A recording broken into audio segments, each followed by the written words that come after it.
आज बिहार रे मुख्यमंत्री हिसाब रे 10म थर पाई नीतीश कुमार शपथ ग्रहण करिसंती। पलटूराम कहा जाउथिबा नीतीश कुमार जेतेबेले बिहार राजनीति रे एक बड़ फैक्टर होई ठिया होइचंती। प्राय 19 वर्षरु अधिक दिन धरी शासन करिसंती।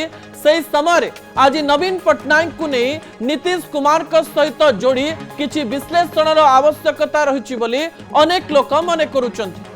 जेतेबेले नीतीश कुमार को आमे गोटिए फ्रेम रे रखुचे एवं आउ गोटिए फ्रेम रे नवीन पट्टनायक को रखुचे, सेही समय जातीय राजनीति मेंट राजनीति एवं ता सहित एकाकी ठिया होइतिबा रीजनल पार्टी बा आंचलिक दल को नहीं अनेक गुड़िए प्रश्न सामना को आसीबा स्वाभाविक।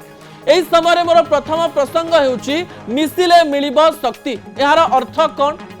देश राजनीति रे आपण जेतेबेले गोटिए आंचलिक दल करूचंती, आंचलिक दल को नहीं आग को जाउचंती, सेतेबेले आपणकर सफलतार हार बढ़ी बढ़ी चलीची ताले ठीक अछि। जदि कोनोसी राजनैतिक दल आपण को विफल करबा पई चेष्टा करूची, सेही समय आंचलिक दलर राजनैतिक रणनीति कोन रहिबा दरकार। जदि कोनोसी आंचलिक दल बिले आखि बुझी क्षीर पीला भली कोनोसी कार्य करे ताले ता राजनीति रे विभिन्न अंक को बिगाड़ी देई पारे।